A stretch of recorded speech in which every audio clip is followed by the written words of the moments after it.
Nutrition for jiu-jitsu is nutrition for sports performance. As the old adage goes, you can't outtrain a bad diet. While there is some truth to this, it doesn't tell the whole story. In this episode, we'll be discussing what makes jiu-jitsu-specific nutrition different, calories and macronutrients, body composition for jiu-jitsu athletes, BMR and TDEE, calculating your macros, calorie-counting alternatives, putting it all together, and some frequently asked questions at the end. Chapter 1. What makes jiu-jitsu-specific nutrition different?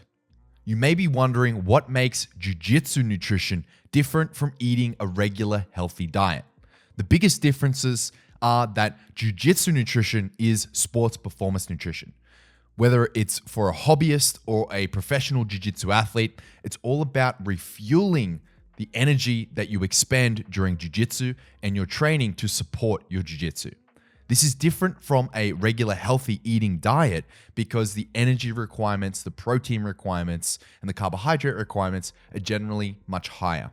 But what's the difference between eating for jiu-jitsu versus eating for MMA, other full contact sports like hockey or rugby or American football? Well, not a lot.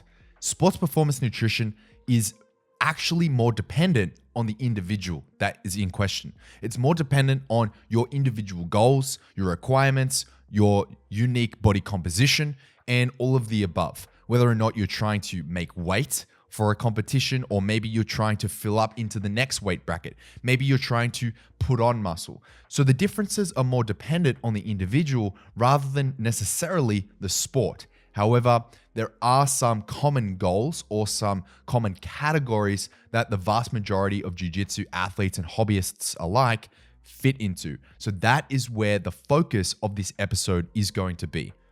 Here are some common nutrition goals that a lot of jiu-jitsu players find themselves striving toward.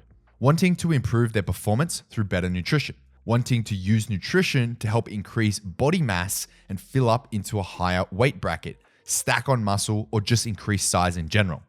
Wanting to reduce body fat and lean down. Wanting to cut weight for a competition without having to go through a water cutting protocol.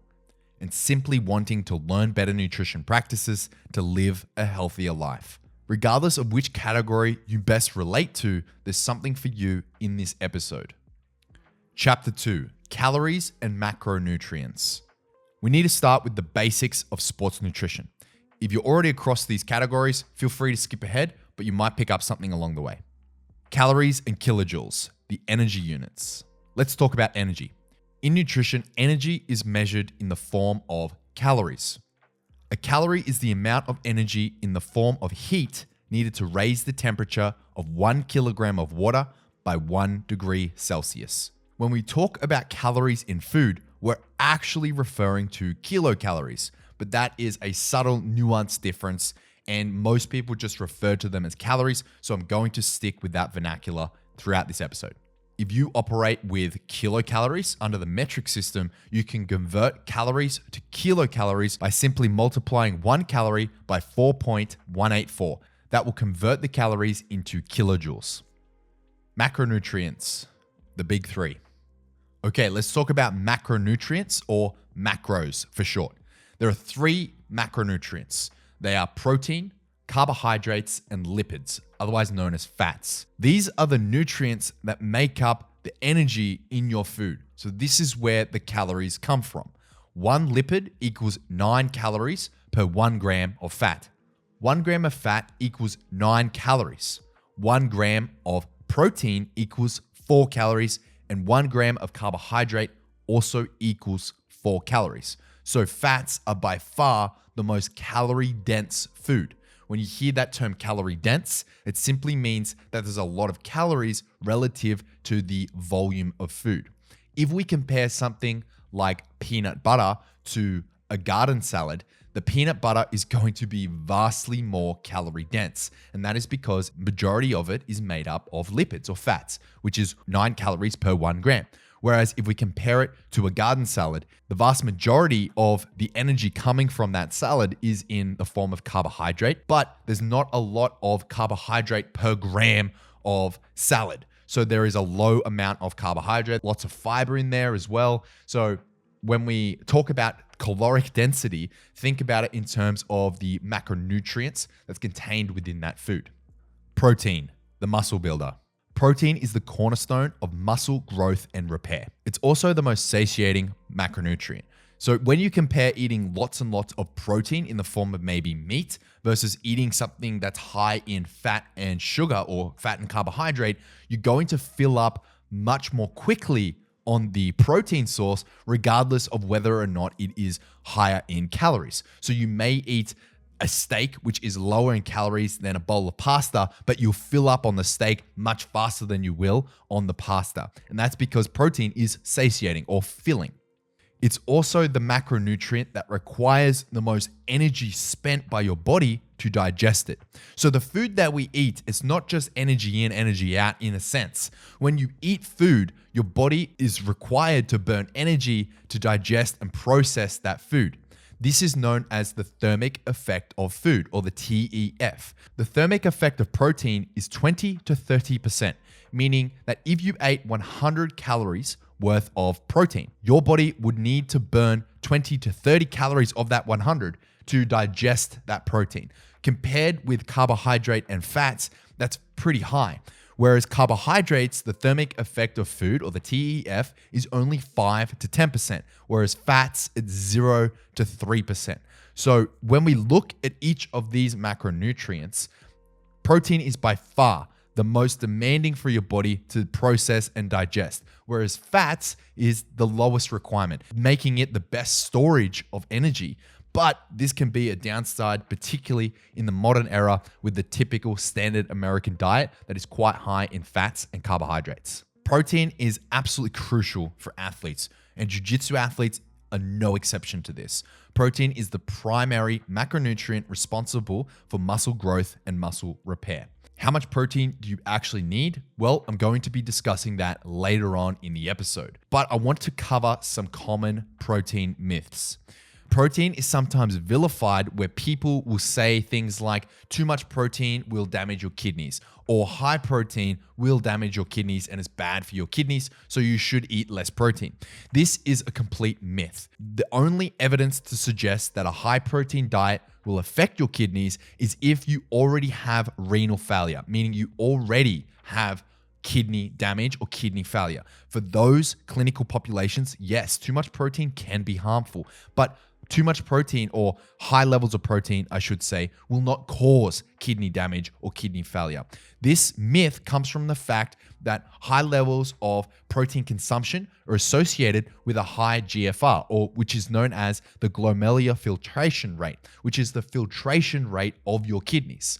It's ironic in a way that the high level of GFR observed with high protein diets is associated with kidney damage, but all this means is that your kidneys are doing what they're supposed to do.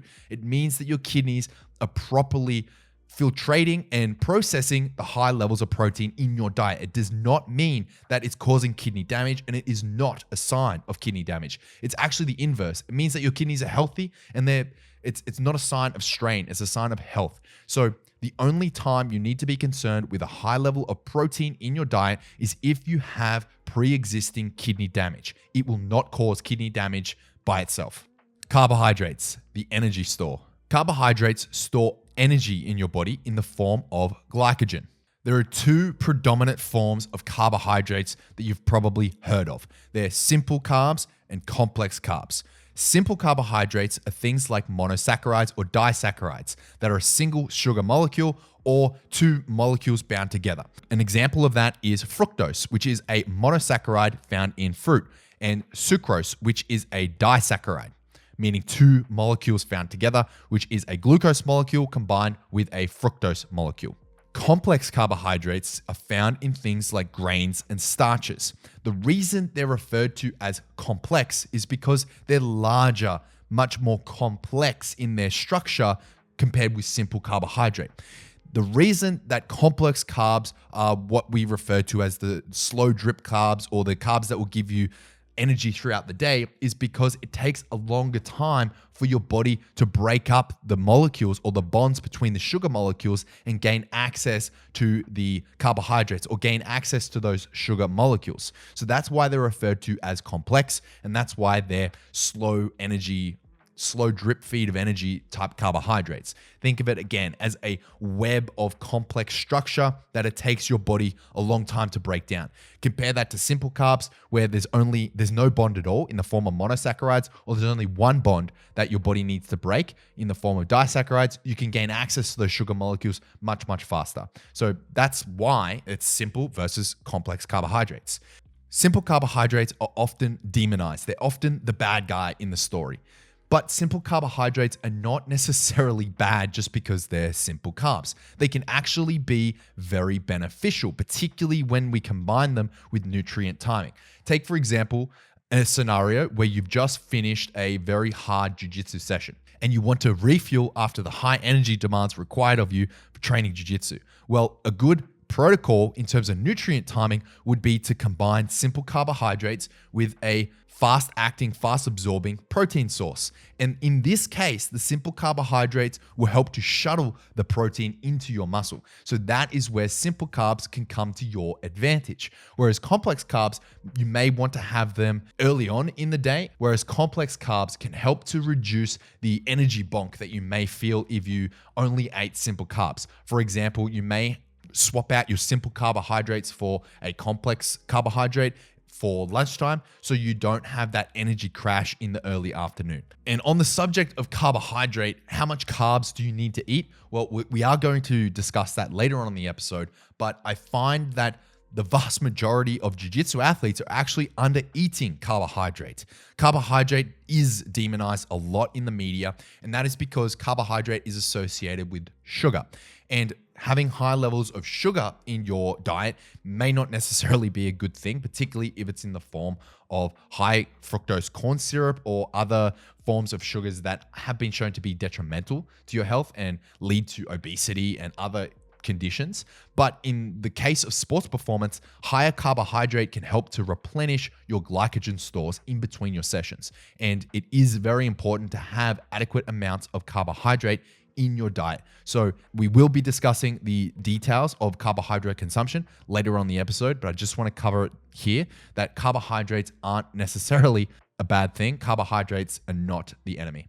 Finally, let's tackle lipids, better known as fats. So I'll just be referring to them as fats from here on out. Fats are not the villain that they're made out to be. Now, I mentioned carbohydrates are the villain, but previous to that, it was all about fats, particularly saturated fat and cholesterol. Eating fat will not make you fat. Eating fat does not automatically lead to fat gain. There's a lot of different reasons why this was thought of as the case, but one of the predominant reasons is, as I mentioned in the introduction of the chapter, that fats are 9 calories per gram, which is very calorically dense. So if you eat 100 grams worth of fat versus 100 grams worth of protein, it will be 900 calories in the case of fats versus 400 calories in the case of protein. So that is why they're vilified, or they have been villainized, if you will, in the past. There's also been some debunked research that was published to show that saturated fat leads to heart conditions, heart disease, obesity, which has been disproven now. So yes, if you eat a shitload of fat, you're going to get fat because you're eating a shitload of calories, not necessarily because you're eating a shitload of fat. Healthy fats are an essential part of your diet. Your fats are used in the production of hormones. They're used in the production of your cell membrane. So fats are essential for your diet, particularly in terms of hormone production. Remember, calories are a unit of energy. Understanding them is key to managing your diet. Macronutrients are protein, carbohydrates, and fats, and each plays a unique role in fueling and building your body. Don't fear any of the macronutrients, whether it's fat because of saturated fat lies, protein because of the kidney damage lie, and carbohydrates because of the high prevalence of high fructose corn syrup in standard American diets. These macronutrients, when eaten in their right form, are your allies and will help to improve your health and fitness. None of the 3 macronutrients are your enemies. Chapter 3, Body Composition for Jiu-Jitsu Athletes. Understanding your body composition is a crucial part of managing your nutrition plan or managing your diet for jiu-jitsu performance. Body composition is the balance between fat mass, lean muscle mass, and fat-free mass in your body. When we're talking about body composition, it's more than just the weight on the scales. The weight that you see when you step on a set of scales only tells one part of the story. Unless you are in the population that is obese and you need to reduce your weight, then the weight on the scales can be very misleading because body composition takes into account not just your fat mass, but also your lean mass, your fat-free mass, and even your bone density comes into account when you're talking about body composition. But for the purposes of today, we're going to be talking about body composition insofar as your fat-free mass, your fat mass, and your lean muscle mass. Those are the three that we're going to be most interested in. Let's talk about body fat percentage or your fat mass in your body. For jiu-jitsu athletes or for combat sport athletes, they have the vast majority of elite combat sport athletes fall within the category of 8 to 12%. Now, I would say that a healthy range for a combat sport athlete, including jiu-jitsu, is somewhere in the neighborhood of 8 to 15%. If you are above 15%, it may be time to cut weight to get to a healthy range. And if you are below 8%, you are far too lean. You need to increase up to at least 8%. Now, I'm not saying that everyone should be 8 or 9% in the single digits. That is incredibly unrealistic. If you were 8% body fat, either you're very, very lean, but if you're 8% body fat and muscular, you're ready to step onto a bodybuilding stage. Back in the day, I used to be an amateur bodybuilder. And when I stepped on stage for the first time, I got a body assessment and it determined that I was just below 7% body fat, incredibly lean. If you're that lean, you're probably too lean. You're going to run out of energy very quickly. But all this is to say that you need to consider your body fat percentage in your body, not just the weight on the scales. Assessing your body composition. There are many different ways to assess your body composition. Some are more accurate than others, but from a practical standpoint, I'm going to give you a laundry list of different ways of assessing your body composition, and you can choose which one is most appropriate. But first, we need to talk about BMI. BMI is an acronym that stands for Body Mass Index. It is a tool to determine whether you are underweight, on the ideal weight for your age and height, or overweight. But it is a very, very simplistic equation. It takes into account your height and your weight, and that's pretty much it. BMI is misleading because it does not take into account your lean muscle mass. So a lot of the time, even someone of my size where I'm not overly muscular, like I'm not a Mr. Olympia type, I come up on the BMI scale as being overweight or in an unhealthy weight range because my muscle mass is high relative to the general population. So it's not true though. I'm not at an unhealthy weight. I'm at a very healthy weight because of my body composition. I have a low body fat percentage, a high amount of lean muscle mass for my age and my height and my weight. But on the BMI scale, I'm unhealthy. That is why BMI is inaccurate for athletes because a lot of athletes have a lot higher muscle mass. BMI is accurate and is a valuable tool when assessing someone to determine whether or not they are in the obese category or morbidly obese or whatever, or overweight. If you are someone that fits the standard mold or the average, if you will, of someone who's walking down the street, maybe you're skinny fat and you have a high level of fat percentage, but you're not necessarily muscular. If you do a BMI assessment and it tells you that you're overweight, I'd probably listen to that because you're not carrying a significant amount of muscle, which will skew the BMI data. So long as you don't have a metric that is skewing the data like a high muscle mass, BMI can be pretty accurate. So it shouldn't be thrown out. But for our purposes today, it's not recommended. Skin fold measurements. Now, skin fold measurements are fairly precise and depending on the skill of the user. It basically is the process of using calipers to measure different skin fold sites all around the body. Depending on the protocol that's used and how accurate the protocol that's being used, it can be pretty accurate to determine your body fat percentage. So the idea is you're doing skin pinches around the body at multiple different sites, and the thickness of that skin pinch determines or it can be used to calculate your body fat percentage. If you're interested in doing this form of assessment, I would advise against just buying calipers online and giving a crack unless you want to. I would advise seeking out a professional to do the assessment for you. Bioelectrical impedance analysis. Bioelectrical impedance analysis, or BIA. BIA, or a BIA machine, is what you may know as a DEXA scan. Now, it is slightly different and less accurate than a proper DEXA scan, but sometimes they're conflated and combined and they're referred to as a DEXA scan. A BIA machine is what you'll commonly find at weight loss clinics, you'll find them at gyms, you'll find them lots of different places where you can pay money to get a body scan. A common brand and one that I've used the most is something called InBody Scan. This is what I recommend just because I have the most experience with them and I know that they're fairly accurate. This is an example of a BIA machine.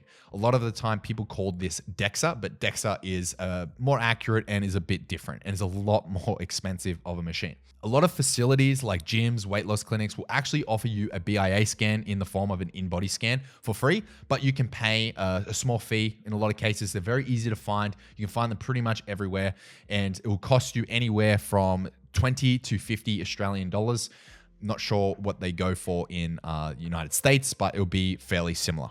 There are some best practices to follow when you're getting a BIA machine scan. Now, a lot of the time when you book in, they will advise you of these, but sometimes I find that they don't. They just let you rock up and jump on. And how you approach the scan and how you prepare for it will actually determine the accuracy of the scan. To ensure the accuracy of the scan, this is what I recommend.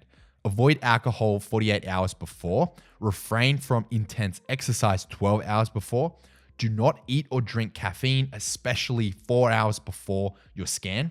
Stay hydrated, but make sure you go to the toilet, as in empty your bladder 30 minutes before the test.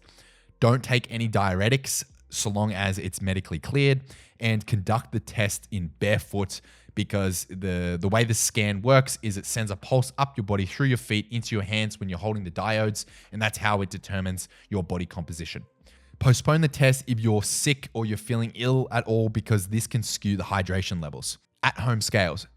The scales that I'm talking about here are the Fitbit scales, any sort of weight loss scales that they have metal diodes that you stand on barefoot and they give you a body fat percentage reading. Now, these are a form of BIA. They are technically bioimpedance analysis. It uses similar technology, but it's just very, very inaccurate, because the scales that you spend $200 on or whatever to have in your bathroom are not going to come anywhere close to the accuracy of an in-body scan machine, which, for context, the in-body scans go for like $20,000 plus for a set of those scales versus the, $50 to $200 bathroom scales. The accuracy is going to be chalk and cheese. But what you can use those at-home bathroom scales for, in terms of your body fat assessment, is use it as a trend setter. Use it as a way to assess the trend between day to day, between maybe 1 month to the other, to see if your body fat percentage is going down.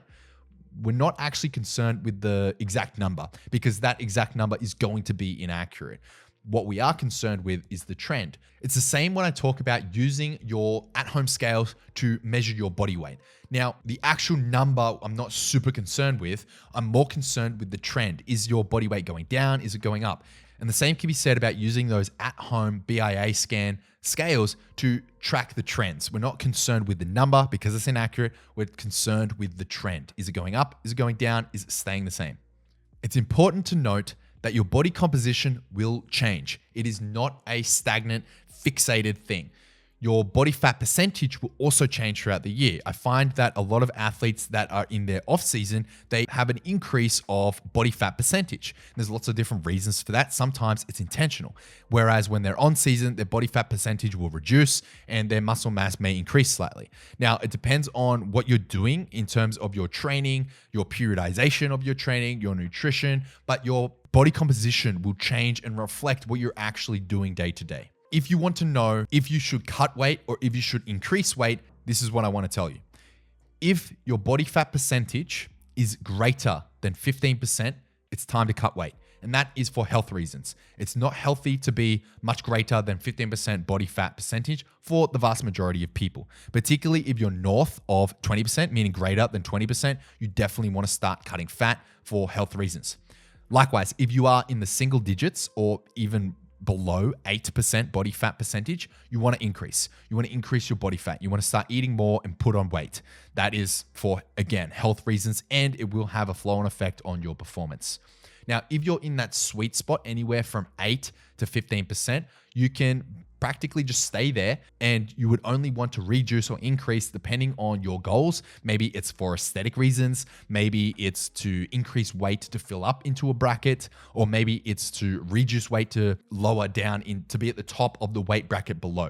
So if you're in that case, if you're in the healthy weight range in terms of your body fat percentage, and you want to fluctuate your weight for performance goals or to go up or down in the weight brackets, then you can look to bulk, cut, or maintain for performance. So those are practically your three options with your nutrition. You can go for maintenance, meaning eat for performance, but maintaining your body composition, your body weight. You can go to bulk, meaning to increase, or you can go to cut, meaning eat in a calorie deficit to reduce weight to the bracket below. Chapter 4, BMR and TDEE. BMR is basal metabolic rate.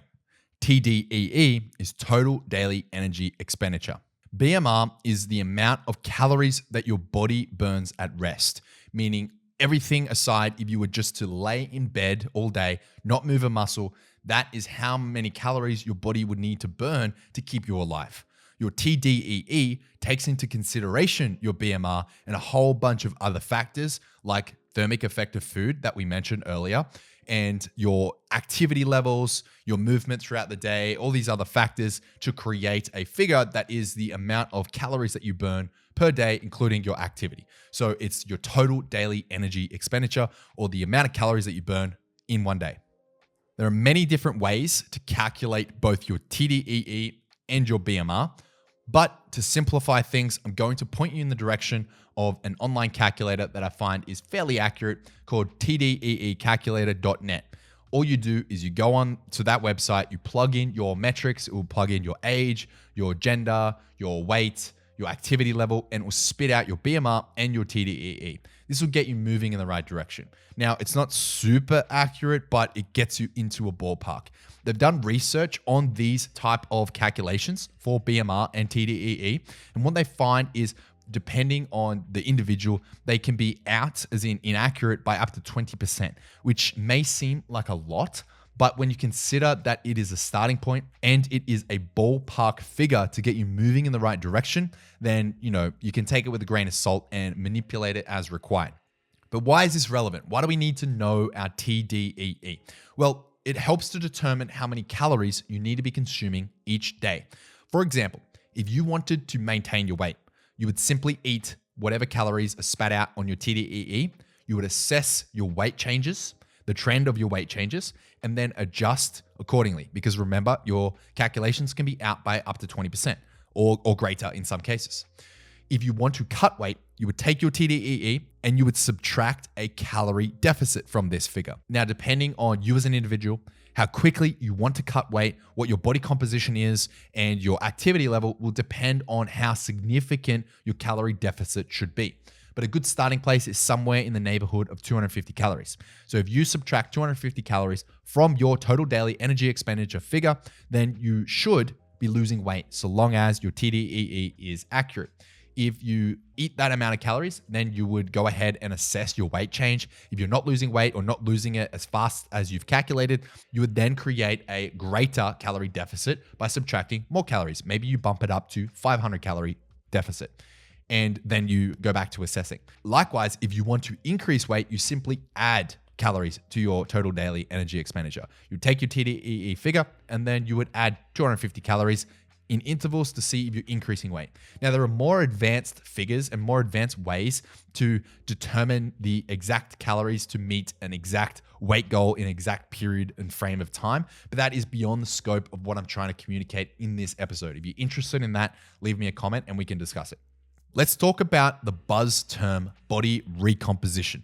This term is very popular in the bodybuilding world, and the concept is that you can reduce fat at the same time as increasing muscle or recompositing your body to be a more favorable body composition with more muscle, less fat. This is possible. They've shown in research that it can be done. It is incredibly difficult though and requires very precise nutrition management, good genetics, and a appropriate training protocol as well. For the vast majority of jiu-jitsu athletes, this isn't really the goal, so I won't be spending much time. Just wanted to let you know that the concept of body recomposition does exist. Chapter 5, calculating your macronutrients. In this section, we're going to be discussing how to calculate your macros. I mentioned in a previous chapter that this is where I'm going to be giving you the recommendations of how much protein, carbohydrate, and fats you need to be consuming. When calculating your macronutrients, I highly recommend that you start with protein. Before we calculate your macronutrients, you need to have your goal calories in mind. I mentioned in the previous chapter about calculating your TDEE, and then that will get you your body maintenance calories, your bulking calories, and your cutting calories. Now, depending on what you actually want to do you want to maintain your weight for performance? Do you want to increase your weight or do you want to cut weight? That will give you your goal calories. Based on that figure, you need that figure first, and then we can calculate your macronutrients, because remember, it's the macronutrients that make up the calories. If we don't have your goal calories, we cannot calculate your macronutrients. You cannot reverse engineer it. My protein recommendations come from the research and the position stance published by the ISSN, which is the International Society of Sports Nutrition, which I'm a member of. I'm an ISSN SNS, which is a sports nutrition specialist. In the ISSN's position stand on protein and exercise, they state that the overall daily protein intake in the range of 1.4 to 2 grams of protein per kilogram of body weight per day is sufficient for most exercising individuals and falls in line with the acceptable macronutrient distribution range published by the Institute of Medicine. They go on to say that 3 grams of protein per kilogram of body weight may have positive effects on body composition for exercising individuals to promote muscle protein synthesis and reduce fat mass. All this means that is they recommend between 1.4 and 2 grams of protein per kilogram of body mass, and up to 3 grams has been shown to be beneficial. They also go on to state that there are some individuals that will benefit more from having their protein calculated on their fat-free mass. And that is generally for overweight and obese population, because if you take someone that is overweight or obese and simply plug and play and put them into the 2 grams per kilogram of body weight, this figure will be way too high. It will be a huge amount of protein and much above what they can actually utilize in the body. So that is why they opt to go for a lean muscle mass calculation for those people. Unless you fall into that category, you can simply utilize the 1.4 to 2 grams per kilogram of body mass. But for today's example, we'll be utilizing the 2 grams per kilogram of body weight. So this is how you do it. Step 1, take your total body weight, multiply it by 2. As an example, let's go with 82 kilograms times by 2 grams of protein equals 162 grams of protein per day. Step 2 is to multiply that amount of protein by 4 to get the total number of calories. You'll need to save this number for later. So in this case, it's 162 times by 4 equals 656. Step 2 is calculating your fats. Now that we have our protein recommendations, we can now calculate our fats. Now, it's important that you understand that having a very low fat diet can be detrimental to your health, because fat is an essential part of your hormone production and your cell membranes. So you need to ensure that you're not only eating fat, but eating healthy fats. Your fat intake should be anywhere in the neighborhood of a minimum of 20% to an optimal of 30% of your total calories. In this example, we're going to be utilizing the 30% figure. So this is how we do it. Take your total calorie intake, which is your TDEE or your goal calories, and multiply it by 0.3. This will give us our fat intake. For example, let's assume that my goal calories are 3,400 calories per day. 3,400 times by 0.3 is 1,020. We then divide this number by 9. This gives us 113. We just round it off to the nearest gram. You can then refine this calculation by timesing it by 9 again to account for the rounding. In this case, 113 by 9 is 1,017 calories of fat in our macronutrient calculation. Write this down next to your protein calculation from the previous step because we'll need it for the final stage. As I mentioned in the macronutrients section of this episode, carbohydrates are essential for sports performance. It is recommended that combat sport athletes have a carbohydrate intake of around about 50% of their total calories or higher. In some cases, it may be lower, but this will depend on you as an individual, what your goal calories are, if you're cutting, bulking, etc. So to take that into account, I highly recommend working with a professional.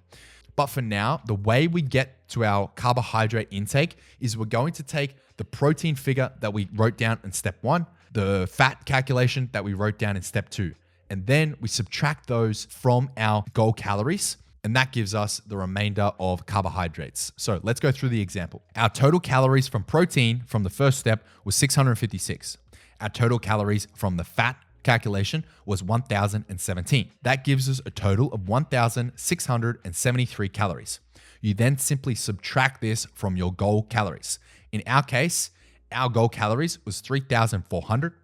Subtract 1,673, we get 1,727 calories.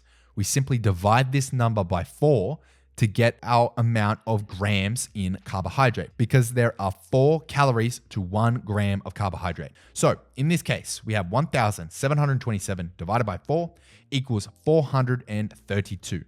We simply round this off to the nearest gram, and then we can multiply it by 4 again, like we did with the fats, to get a more accurate number. So in this case, because it is 432 grams, we're going to multiply that out by 4, and technically we get 1,728 grams. But you don't really need to do that if you don't want. Now, we're not quite done. The final step is to then figure out what percentage of our carbohydrate calories is making up our total calorie intake.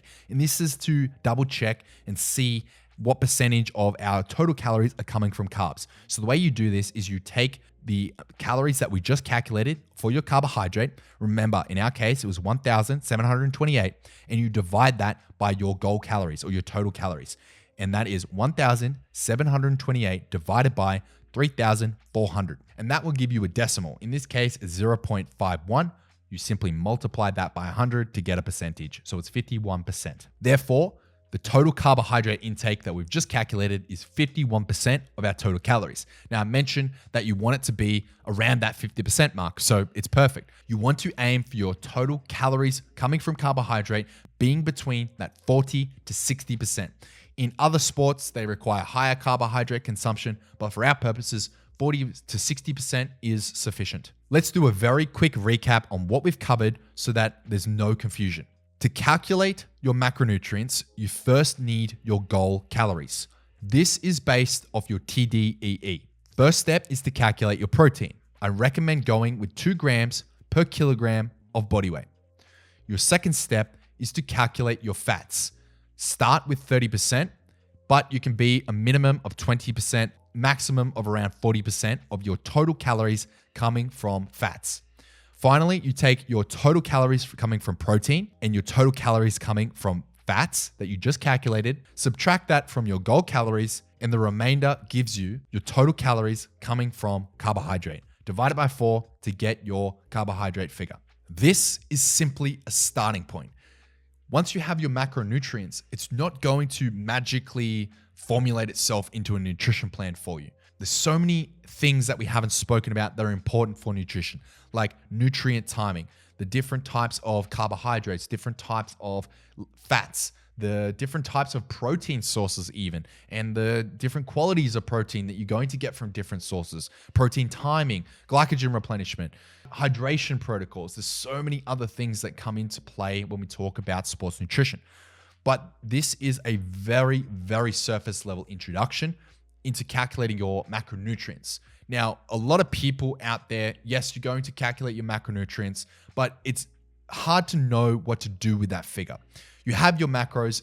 Now, you can download an app on your phone like MyFitnessPal to help you formulate a nutrition plan like that, but it requires a fair amount of experience and tinkering and research into how to actually go about that.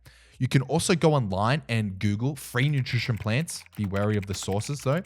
where you get them from, and find one that closely matches the macronutrients that you just calculated. That's another option.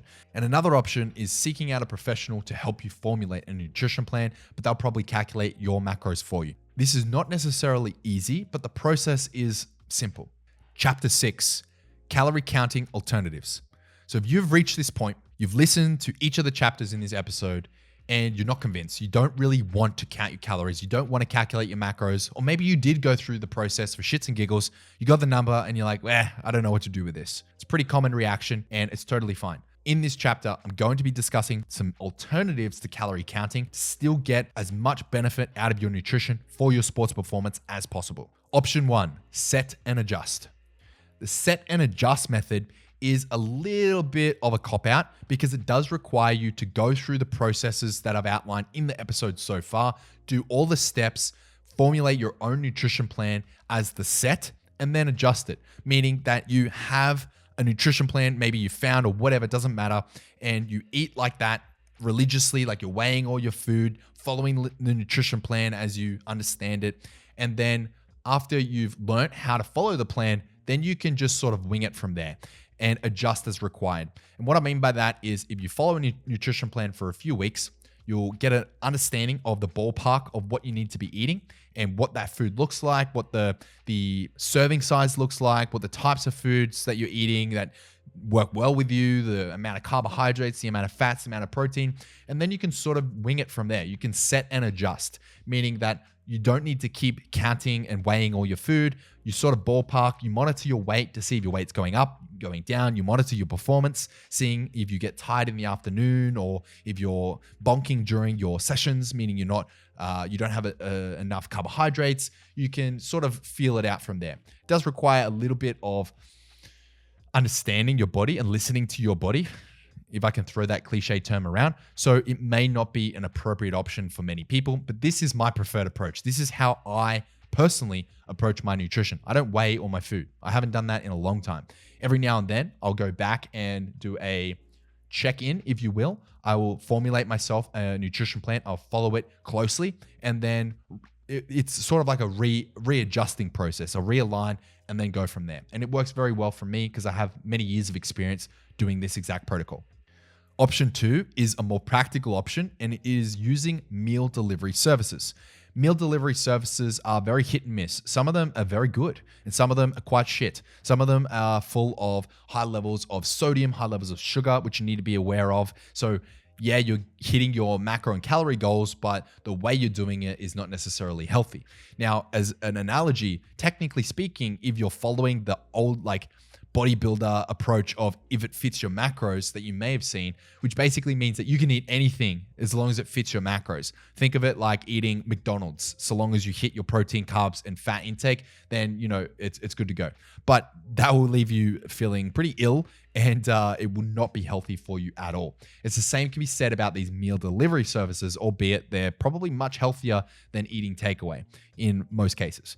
But what you do is you get a meal delivery service that enables you or gives you your calorie and macronutrient intake for each food, and you try to structure it so it closely fits the macros that you calculated in the previous steps. Option 3, the guiding principles approach. This option is a little bit more conceptual. Think about this option as, hey, I'm someone that I'm not prepared to go with a meal delivery service. Maybe I can't afford it. I'm not prepared to follow a nutrition plan. I just don't want to do that. Or I eat with my family and it's not practical. Or you just couldn't be bothered, which, let's face it, is a lot of people. This approach, however, is the guiding principles approach, meaning take these healthy eating principles or these sports nutrition eating principles, if you will, and try to implement them as best you can, because doing something is better than doing nothing. 1, choose healthy alternatives and the healthy options of foods wherever possible. Maintain an awareness of whether you are in a calorie surplus or a calorie deficit or calorie maintenance. You can do this by weighing yourself once a week and assessing your body weight trends. Prioritize protein intake. Try to eat high quality protein and carbohydrate after your training sessions to ensure you're utilizing glycogen replenishment and sufficient protein to start the muscle protein repair process. Eat healthy fats, try and get in as much omega-3s and monounsaturated fats as you can, and have adequate carbohydrate intake. As I mentioned, a lot of people are actually under-eating carbohydrates for sports performance. Chapter 7, putting it all together. So far in this episode, we have covered a lot of information. You may be confused. We have skimmed over some topics, we have gone deep on some, we have emphasized some areas and neglected others. But in this chapter, I want to try and consolidate everything, put it together so you can understand and have some key takeaways from this episode. Creating your nutrition plan. Step 1, calculate your TDEE. Utilize the tools available at tdecalculator.net, plug and play your information, and that will give you your total daily energy expenditure. Step 2, set your calorie goal. For weight loss, subtract 250 to 500 calories from your TDEE. For muscle gain or bulking, add 250 to 1,000 calories to your TDEE. For maintenance, stick with your TDEE. Regardless of whether you're cutting, bulking, or maintaining, assess your weight each and every week to determine your weight trends. Is it going up? Is it going down? Is it staying the same? Step 3, determine your protein intake. Aim for 1.4 to 2 grams of protein per kilogram of body weight per day. For people that are in the overweight or obese categories, you may want to go with your lean body mass figure. Step 4, calculate your fat intake. Allocate a percentage of your fat intake anywhere from 20 to 40%. I recommend you start with 30%. Step 5, calculate your carbohydrate intake.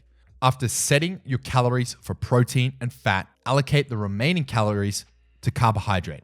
Remember, 1 gram of carbohydrate equals 4 calories. Final considerations, tracking your progress.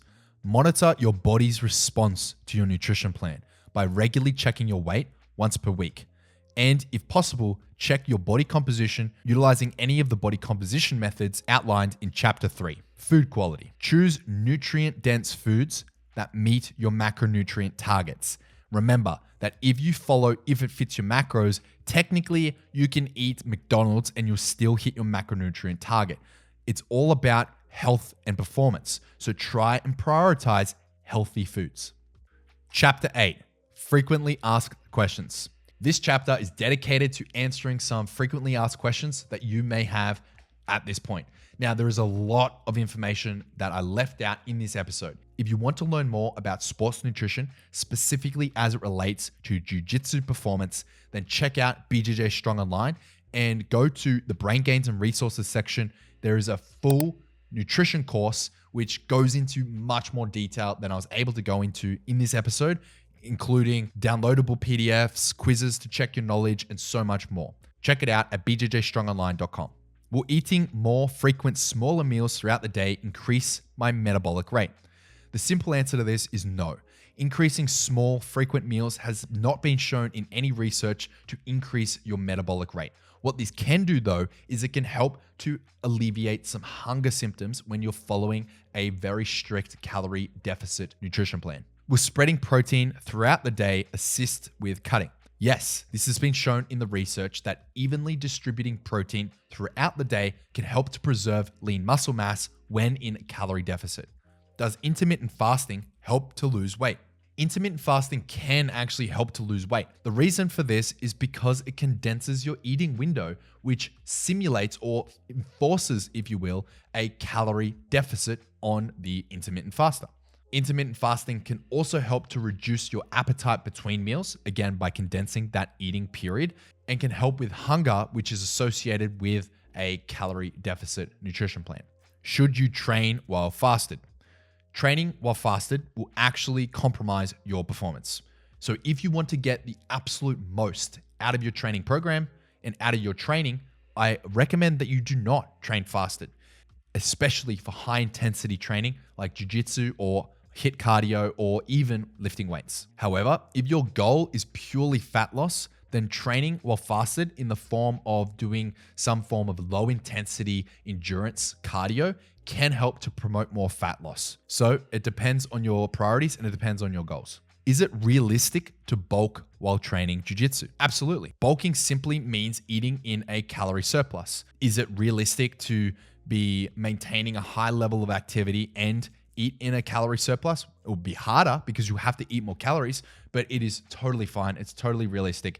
And depending on where you're at in your jiu-jitsu journey, you may be in a calorie surplus already, because the better you get at jiu-jitsu, the more efficient you are, the less calories you burn during jiu-jitsu. Therefore, it creates a calorie surplus. Hopefully that makes sense. Does nutrition change for people over 40? While caloric needs of an individual may decrease as you age, meaning that you need to eat less calories when you get older, the fundamental principles guiding your nutrition recommendations or sports nutrition recommendations do not change. What should you eat if you cannot avoid eating right before training due to your work schedule? If you cannot avoid eating before training, I recommend eating easily digestible foods. Go with something like a protein shake and a piece of fruit, or maybe some rice cakes, maybe a small meal of chicken and rice. That could really help. Is the keto diet a valid dieting strategy? Current research does not support the keto diet being superior to a high carbohydrate diet in terms of performance. Keto diets can be very valuable for people that have some form of autoimmune issues or other medical conditions that a keto diet has been shown to improve. But in terms of pure performance, a keto diet has not been shown to outperform a high carbohydrate diet at all. In some domains, a keto diet has been shown to perform as well as a high carbohydrate diet, but that is for endurance sports, not for high intensity sports like jiu-jitsu. Are there foods or diets that are bad for different blood types? There has been no evidence to support that nutrition is dependent on blood types. This was a theory that has had a bit of research done on it and was hypothesized years ago, but it has since shown no substantial evidence to support the blood type theory. Nutrition for jiu-jitsu is nutrition for sports performance. You can't out-train a bad diet. You don't need to calculate your macros if you don't want to. You don't necessarily need to weigh every gram or make sure you're only eating chicken, broccoli, and rice. That is not what this is about. By having some consideration to your nutrition, having some sort of thought about your nutrition and wanting to improve it, it will have an impact on the mats. It will help your performance. You will start to feel better and even look better if that's your goal. In this episode, there was a lot of important nutrition concepts that we just didn't have time to cover and was maybe beyond the scope of what I wanted to address in this episode. If you want to learn more about nutrition for sports performance, specifically tailored to jiu-jitsu athletes, then check out my nutrition course available on BJJ Strong Online. BJJ Strong Online is my online performance platform. It is primarily focused on science-backed strength and conditioning programs for jiu-jitsu athletes to improve your mobility, your strength, your conditioning, and stay safe on the mats, reducing your risk of injury. But there is a brain gains and resources section, which covers a full nutrition course, a full strength and conditioning theory course, a recovery course, hydration, the works. If you want to learn more about sports nutrition specifically tailored for jiu-jitsu athletes, then you can check out the full nutrition course for jiu-jitsu available at BJJ Strong Online. It includes quizzes, downloadable resources, much more detail, and topics that we just couldn't cover here today. That again is available at bjjstrongonline.com. I'll put a link to it in the description of this episode. Hope you enjoyed. If you got something out of this, please feel free to like, subscribe, follow on your platform of choice, and check out BJJ Strong Online if you want to level up your performance, get strong, get mobile, and reduce your risk of injury on and off the mats. Thanks for watching.